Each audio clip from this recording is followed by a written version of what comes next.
Hello बच्चों, मैं रुचिका और आपका स्वागत करती हूँ अपने इस YouTube चैनल समृद्धि एकेडमी में। हम लोग क्लास 9 का चैप्टर नंबर 1 जो कि नंबर सिस्टम है उसको यहाँ पे कर रहे हैं। हम लोग इसका प्रीवियस वाले वीडियो में इसका जितना भी इंट्रोडक्शन था यानी कि जो हमारा नंबर सिस्टम था उसको मेनली 2 पार्ट में डिवाइड किया गया था, रैशनल नंबर और इरेशनल नंबर में। फिर रैशनल नंबर को 4 पार्ट में डिवाइड किया था। इन सब के बारे में हम लोग प्रीवियस वाले वीडियो में देख चुके हैं। आज के इस वीडियो में हम लोग यहाँ पे समझेंगे कि रैशनल नंबर क्या होता है। सब वहाँ पे हम लोगों ने देखा था कि जो रैशनल नंबर है उसका जो 4 पार्ट था, natural number, whole number, integers, decimal, उन सब के बारे में हम लोगों ने पढ़ लिया है। अब हम लोग को इसका मेन टॉपिक करना है वो है रैशनल नंबर, और यहाँ पे हम लोग वही सीखेंगे कि रैशनल नंबर क्या होता है और उसमें क्या क्या चीज़ आते हैं, उसके बारे में हम लोग यहाँ पे देखेंगे। तो चलिए बिना देर किए स्टार्ट करते हैं और समझते हैं कि रैशनल नंबर क्या होता है। आप बोर्ड पे लिखा हुआ देख रहे होंगे इसका meaning, rational numbers are in the form of p by q where p and q are integers and q is not equal to 0। तो हम लोगों ने यहाँ पे क्या क्या देखा कि हमारा जो रैशनल नंबर है वो किस फॉर्म पे होगा, p by q के फॉर्म पे होगा, यानी कि एक न्यूमरेटर होगा और दूसरा क्या होगा, डिनोमिनेटर। आप लोग पहले फ्रैक्शंस के बारे में पढ़ चुके हैं, आप लोग पहले पढ़े होंगे फ्रैक्शन के बारे में कि कोई भी एक नंबर जो होता है वो न्यूमरेटर में होता है, दूसरा नंबर डिनोमिनेटर में होता है। जैसे कि 3/2 मान लिए, जैसे कि और ले सकते हैं 2/5। इस तरीके से कोई भी नंबर अगर लेते तो ये हमारा क्या है, फ्रैक्शन है। ठीक है, ऊपर वाले को हम लोग क्या बोलते हैं, न्यूमरेटर, और नीचे वाले को क्या बोलते हैं हम लोग, डिनोमिनेटर। यहाँ तक क्लियर हो गया। तो rational numbers are in the form of p by q। ये किस फॉर्म पे होता है, p by q के फॉर्म पे होता है।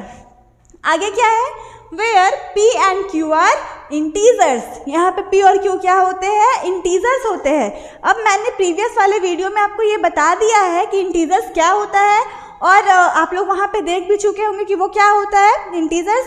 तो अब यहाँ पे बस समझना है कि p और q यहाँ पे क्या होगा, कोई भी इंटीजर हो सकता है। ठीक है, अब इंटीजर में मैंने आपको बताया था कि जितने भी पॉजिटिव नंबर होते हैं, जितने भी निगेटिव नंबर होते हैं और ज़ीरो, तीनों को मिला के क्या बनता है, इंटीजर्स बनता है। तो यहाँ पे p और q क्या होगा, कोई भी इंटीजर होगा, यानी कोई भी पॉजिटिव नंबर हो सकता है, कोई भी निगेटिव नंबर हो सकता है, और या तो ज़ीरो हो सकता है। बट अब दोनों नंबर में हम लोगों ने बोला कि p और q दोनों इंटीजर हो सकते हैं, लेकिन एक बात और ध्यान रखना है कि q कभी भी ज़ीरो नहीं होगा।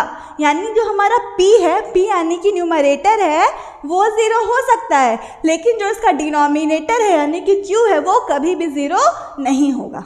तो यहाँ तक आपको ये समझ में आया हो कि रैशनल नंबर क्या होता है। मैंने क्या क्या बताया कि रैशनल नंबर किस फॉर्म पे लिखा जाएगा, p by q के फॉर्म पे लिखा जाएगा, जहाँ पे p और q क्या होते हैं, कोई भी इंटीजर हो सकते हैं, और वहाँ पे q कभी भी ज़ीरो नहीं होगा। ये मैंने यहाँ पे बताया। Rational numbers include natural numbers, whole numbers, integers, fractions of integers and decimal. यानी कि जो हमारा जो रैशनल नंबर होता है उसके अंदर क्या क्या आ सकता है, तो कोई भी नेचुरल नंबर आ सकते हैं। नेचुरल नंबर आप जानते हैं, ये सब कुछ मैंने प्रीवियस वाली वीडियो में बता दिया है कि natural number, whole number, integer, ये सब क्या होता है। तो मैं यहाँ पे वो सबको फिर से कवर तो नहीं करूँगी क्योंकि इससे बहुत ज़्यादा टाइम वेस्ट हो जाएगा। तो आप प्रीवियस वाले वीडियो में जाइए, वहाँ पे इसको अच्छे से समझ लीजिए, देन आप इसको देखिए। Whole numbers, integers, fraction of integer, यानी ये सब नंबर कहाँ आते हैं, रैशनल नंबर के अंदर आते हैं। यानी रैशनल नंबर, कोई भी नेचुरल नंबर होगा तो वो रैशनल नंबर हो जाएगा, कोई भी होल नंबर होगा तो वो रैशनल नंबर हो जाएगा, कोई भी इंटीजर होगा तो वो रैशनल नंबर हो जाएगा, कोई भी फ्रैक्शन होगा रैशनल नंबर हो जाएगा। बस ध्यान क्या रखना है कि इसका जो डिनोमिनेटर है यानी कि जो नीचे वाला है या q है वो कभी भी ज़ीरो नहीं होगा। बस यही बात आपको याद रखना है। इसी को क्या कहते हैं हम लोग, रैशनल नंबर। अब हम लोग कुछ एग्जाम्पल देखेंगे और इसको और अच्छे से समझेंगे कि रैशनल नंबर सच में क्या होता है, कैसे कैसे इसको हम लोग देख सकते हैं, कैसे जान सकते हैं कि कोई भी नंबर रैशनल नंबर है, वो सब अभी हम लोग यहाँ पे एग्जाम्पल लेकर के करेंगे। तो यहाँ पे हम लोग अब कुछ एग्जाम्पल देखेंगे कि कौन कौन से नंबर हमारे रैशनल नंबर हो सकते हैं और कैसे हम लोग देख के पहचानेंगे कि वो रैशनल नंबर है। जैसे हम लोग को एग्जाम्पल ले लेते हैं रैशनल नंबर का। सपोज अगर हम एग्जाम्पल ले लें 4/5, क्या ये रैशनल नंबर है? तो आप लोग डेफिनेशन पढ़िए और देख करके बताइए कि क्या ये रैशनल नंबर है। रैशनल नंबर किस फॉर्म में होता है? P बाई Q के फॉर्म पे होता है। हाँ, ये P बाई Q के फॉर्म पे है, यानी कि एक न्यूमरेटर है और एक डिनोमिनेटर है। और यहाँ पे P और Q क्या होगा? कोई भी इंटीजर होगा। तो इंटीजर क्या होता है आप लोगों को पता है। और Q जो होगा वो कभी भी 0 नहीं होगा। तो देखिए सारा कंडीशन को ये क्या किया, फुलफिल कर लिया। तो ये हमारा क्या बन जाएगा? Rational number. तो 4/5 इज अ रैशनल नंबर। ये हमारा रैशनल नंबर है। आगे चलते हैं और कोई नंबर लेते हैं। सपोज -4/7 ले लिए। क्या लिए? -4/7। क्या ये रैशनल नंबर है? तो रैशनल नंबर किस फॉर्म पे? P बाई Q के फॉर्म पे होता है। ठीक है, P और Q क्या होते हैं? इंटीजर होते हैं। इंटीजर भी है, एक नेगेटिव है और एक पॉजिटिव है, कोई दिक्कत नहीं है। ये हमारा क्या है? इंटीजर है। और Q जो है वो कभी भी 0 नहीं होगा। तो देखिए Q 0 नहीं है, तो ये भी हमारा क्या है? Rational number. Is a rational number. ये भी हो गया कि ये भी हमारा क्या है? रैशनल नंबर है। आगे और सारे नंबर्स लेके देखते हैं कि और क्या क्या होगा। सपोज हम लोगों ने सिर्फ एक नंबर लिख दिया 7। क्या लिखा हम लोगों ने? सिर्फ एक नंबर 7। क्या ये रैशनल नंबर है? सोच के आप लोग देखिए, क्या ये रैशनल नंबर है? तो ये देखिए, तो क्या ये P बाई Q के फॉर्म पे है? आप लोग कहेंगे पता नहीं, हो भी सकता है, नहीं भी। कुछ बच्चे कहेंगे हाँ हाँ है और कुछ बच्चे कहेंगे नहीं है। लेकिन जो लोग कह रहे कि हाँ ये रैशनल नंबर है वो लोग सही है। अब कैसे ये पता चला? हम लोगों को पता है कि डिनोमिनेटर में कुछ नहीं है तो वो क्या है? वहाँ पे 1 है। डिनोमिनेटर में कुछ नहीं है तो 1 है। तो ऑफ कोर्स ये क्या है? रैशनल नंबर है। तो यहाँ पे हम लोग को सारा कंडीशन ये फुलफिल कर लिया ना, तो ये भी क्या है? हमारा रैशनल नंबर है। Rational number. उसी तरीके से आगे बढ़ते कोई नंबर ले लेते हैं -2। क्या ये रैशनल नंबर है? ऑफ कोर्स सेम इसी की तरह, इसके कुछ नीचे कुछ भी नहीं है, तो ये क्या है? यहाँ पे 1 है, तो ये भी हमारा क्या हो जाएगा? रैशनल नंबर हो जाएगा। ठीक है, यहाँ तक। आगे एक चीज़ और देखते हैं। यहाँ पे मान लिया जाए कि हम यहाँ पे एक नंबर ले लेते हैं 0.5। हम लोगों ने यहाँ पे नंबर कैसे ले लिया? डेसिमल में ले लिया। क्या ये हमारा रैशनल नंबर है? तो पहले हम लोग इसको क्या करेंगे, ये जो डेसिमल में है ना, इसको हम लोग किस फॉर्म पे लेकर के आएंगे? P बाई Q के फॉर्म पे लेकर के आएंगे। तो अब देखिए 0.5 है, 0.5 है, यहाँ से डेसिमल हटाना है, नीचे कुछ नहीं है तो 1 तो पहले से ही होता है। अब डेसिमल हटाएंगे तो डेसिमल के बाद कितना डिजिट है? एक डिजिट है, तो यहाँ पे क्या लग जाएगा? एक 0 लग जाएगा, यानी ये क्या बन गया? 5/10 बन गया। अब आप इसको कैंसिल भी कर सकते हैं ना, 5 के टेबल से 1 बार में, 5 के टेबल से 2 बार में, यानी क्या नंबर मिल गया हमें? 1/2। तो ऑफ कोर्स ये भी हमारा क्या है? रैशनल नंबर है। अभी हम लोगों ने देखा था ना कि रैशनल नंबर कोई भी होल नंबर हो सकता है, नेचुरल नंबर हो सकता है, इंटीजर हो सकता है, डेसिमल हो सकता है। तो इस तरीके से हम लोगों को क्या करना है, क्या क्या देखना है कि कोई भी नंबर अगर P बाई Q के फॉर्म पे है, किस फॉर्म पे? P बाई Q के फॉर्म पे है, और उसका Q जो Q होता है वो 0 नहीं होगा, और P और Q कोई भी इंटीजर होंगे तो वो क्या बन जाएगा? रैशनल नंबर बन जाएगा। आगे और एक दो एग्जांपल लेकर के देखते हैं कि कौन कौन सा नंबर हमारा रैशनल नंबर होगा। अगर मान लीजिए मैं लिखती हूँ यहाँ पे 1। क्या लिखा मैंने? 1। क्या 1 एक रैशनल नंबर है? तो सेम उसी तरीके से जैसे अभी हम लोगों ने प्रीवियस में देखा कि 1 के नीचे कुछ नहीं है तो 1 छुपा हुआ है ना, तो ये किस फॉर्म पे है? P बाई Q के फॉर्म पे है, और इसका Q जो है वो 0 नहीं है, तो ये क्या हो जाएगा? रैशनल नंबर हो जाएगा, यानी ये भी हमारा क्या है? रैशनल नंबर है। ठीक है, यहाँ तक ये रैशनल नंबर है। अब सपोज अब थोड़ा सा और आगे बढ़ते हैं और यहाँ पे देखते हैं, मान लीजिए मैंने लिखा 0। क्या 0 एक रैशनल नंबर है? सोच के देखिए आप। ऑफ कोर्स 0 के नीचे कुछ नहीं है तो क्या है? 1 है। बट एक बार सोच लीजिए और समझ लीजिए, 0 के नीचे कुछ नहीं है तो 1 है, यहाँ तक ठीक है। लेकिन अब हम लोग समझेंगे कि रैशनल नंबर जो है वो P बाई Q के फॉर्म पे तो है, सही है। P और कोई इंटीजर होना चाहिए, P और Q कोई इंटीजर होना चाहिए। ऑफ कोर्स इंटीजर भी है, इंटीजर कोई भी पॉजिटिव नंबर, कोई भी नेगेटिव नंबर और 0 सब क्या होते हैं? इंटीजर। लेकिन Q जो है वो 0 नहीं होना चाहिए। ऑफ कोर्स देखिए Q जो है वो 0 नहीं है, यहाँ पे कौन सा नंबर 0 है? P 0 है। तो यहाँ पे तो कोई कंडीशन नहीं है ना कि P 0 नहीं होना चाहिए, P कुछ भी हो सकता है लेकिन Q 0 नहीं हो सकता है। तो ये भी हमारा क्या हो जाएगा, रैशनल नंबर हो जाएगा, रैशनल नंबर हो जाएगा। यहाँ तक आपको क्लियर होगा कि मैंने आपको क्या क्या बताया रैशनल नंबर के लिए। अब आगे एक और कंडीशन लिया जाए। सपोज मैंने लिख दिया 5/0।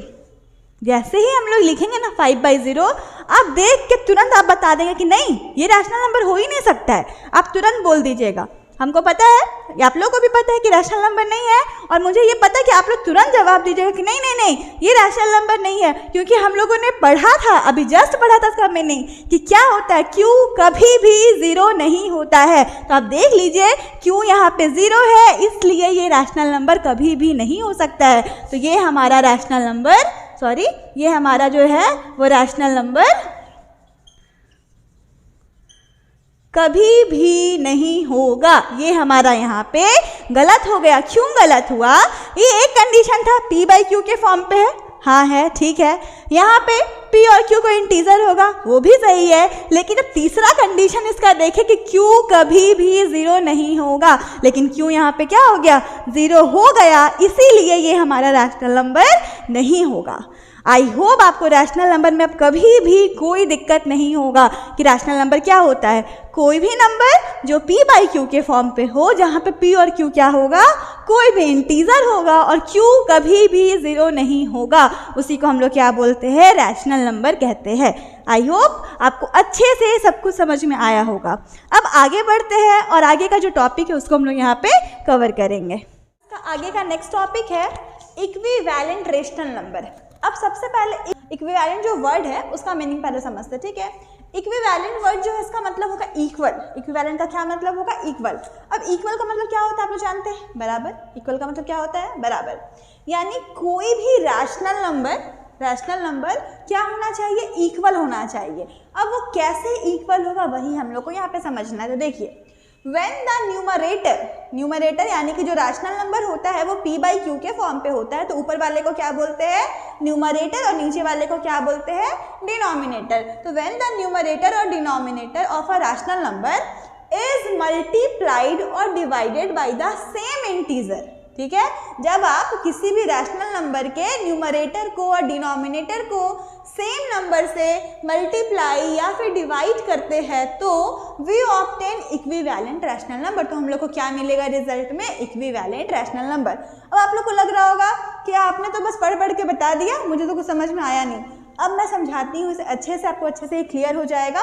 देखिए क्या बोला कि कोई भी आप रैशनल नंबर उठा लीजिए और उसका जो न्यूमरेटर है और उसका जो डिनोमिनेटर है उसको सेम नंबर से क्या करेंगे आप, मल्टीप्लाई या फिर डिवाइड, दोनों नहीं करना है, या तो मल्टीप्लाई करना है या तो डिवाइड करना है। तो उससे जो रिजल्ट मिलने वाला है वो क्या होगा, इक्विवेलेंट रैशनल नंबर। एग्जाम्पल लेती हूँ, ये आपको अच्छे से क्लियर हो जाएगा।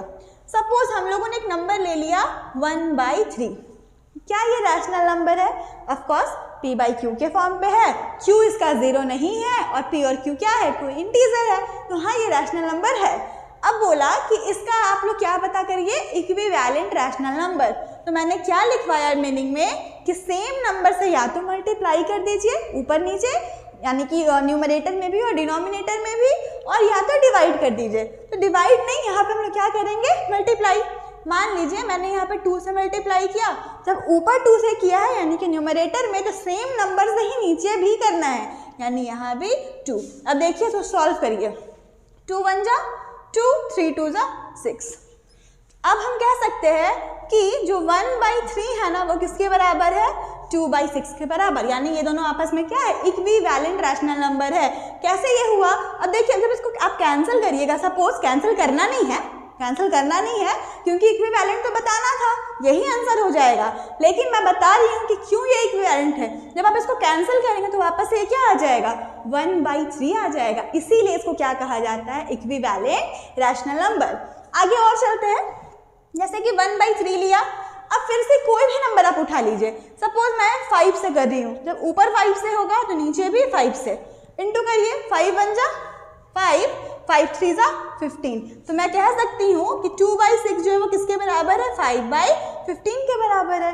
तो इस तरीके से एक और हम लोग ले लेते हैं, 1/3 इंटू 7/7, 7/7, तो 7 1 जा 7, 7 3 जा 21। तो यहाँ पे लिख सकते हैं कि 7/21 भी क्या है, इसका इक्विवेलेंट रैशनल नंबर है।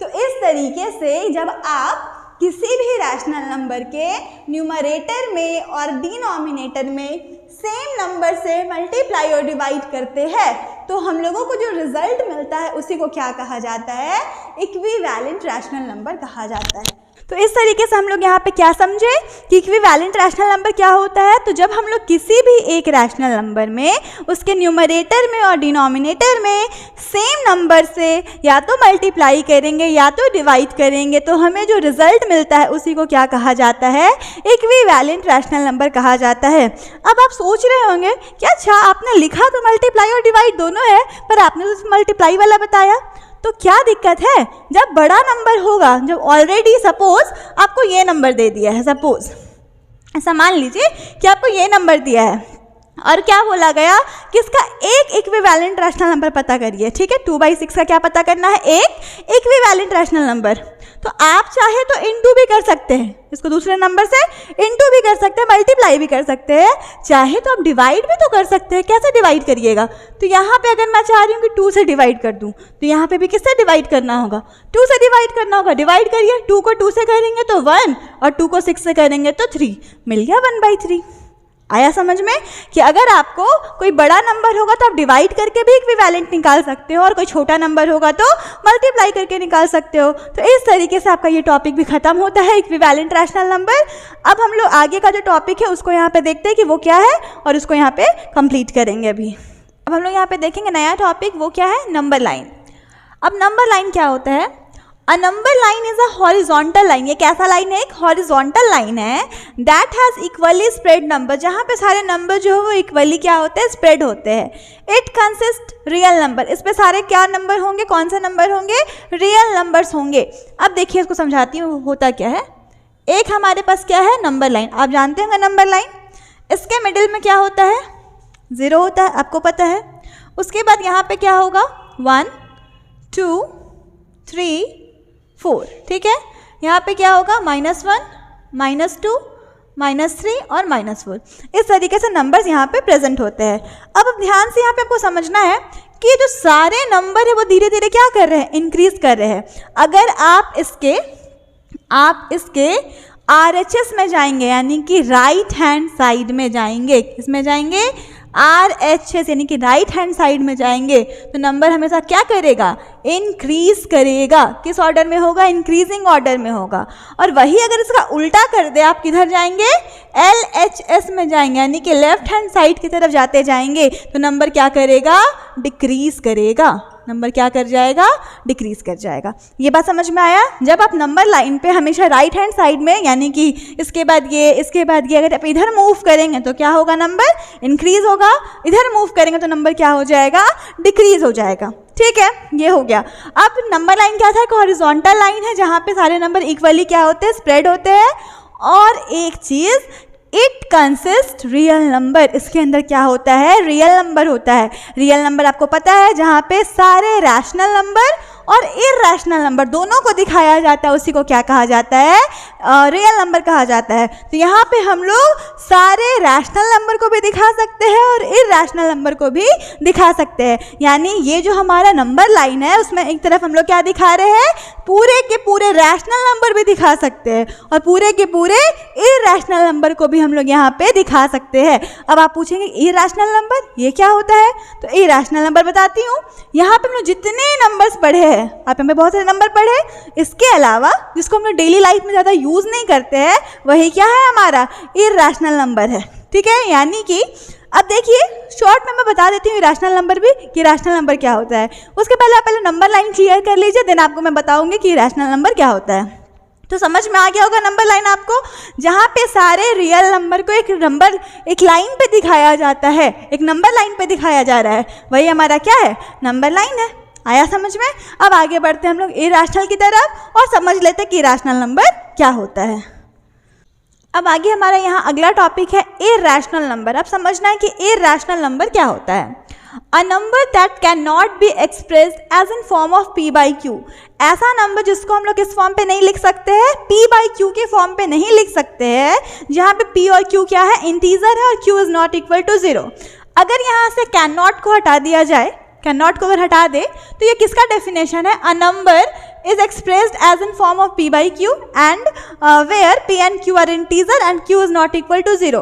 ये डेफिनेशन है रैशनल नंबर का। रैशनल नंबर यही होता है। अब इसमें अगर कैन नॉट लगा दिए, यानी कि जो ऐसा नंबर जिसको हम लोग रैशनल नंबर के फॉर्म पे नहीं लिख सकते हैं, वो क्या हो जाएगा, इरैशनल नंबर हो जाएगा। यानी कि वैसा नंबर जो रैशनल नहीं है तो वो सब नंबर क्या बन जाएगा, इरैशनल हो जाएगा। तो यही चीज़ तो यहाँ पे समझ रहे हैं हम लोग कि अ number that can not be express, जिसको हम एक्सप्रेस नहीं कर सकते किस फॉर्म पे, p बाई क्यू के फॉर्म पे, तो उसी को क्या कहा जाएगा, इरैशनल नंबर कहा जाएगा। जैसे √2, √3, इसको हम लोग इसको हम लोग p बाई क्यू के फॉर्म पे नहीं लिख सकते हैं, तो यहाँ पे जहाँ पे p और q क्या होगा, इंटीजर होगा, q is not equal to 0 होगा। इस फॉर्म पे हम लोग नहीं लिख सकते हैं, इसलिए क्या बन जाएगा, इरैशनल नंबर बन जाएगा। तो इस तरीके से हमारा अभी तक का जो इंट्रोडक्शन था, मतलब बेसिक जो हम लोगों को सीखना था वो हम लोगों ने सीख लिया है। अब इसके आने वाले वीडियोस में इसके बाद जो एक्सरसाइज होगा, पहले हम लोग उस एक्सरसाइज को करेंगे और उसके बाद जो भी आगे का बेसिक टर्म होगा, धीरे धीरे आपको लाइन से पूरा चैप्टर का आपको अच्छे से सारा वीडियो मिल जाएगा। तो बस आप यहाँ पे बने रहिए, अच्छे से जुड़े रहिए और सब कुछ का प्रॉपर नोट्स बनाते जाइए, ताकि आपको कभी भी कोई भी प्रॉब्लम ना हो। आपको ये अच्छे से समझ में आएगा। बस आपको अपना 100% देना। मैं आपको हमेशा यही बात बोलती हूँ कि आपको अपना 100% देना है, उसके बाद तो आपको ये समझ में आएगा और आपसे हर एक क्वेश्चन बनने लगेगा। आप मेरे इस चैनल के साथ बने रहिए, मेरे चैनल को आप सब्सक्राइब करिए और अगर ये वीडियो पसंद आया हो तो इसको आप लाइक करिए और अपने फ्रेंड के साथ शेयर करिए।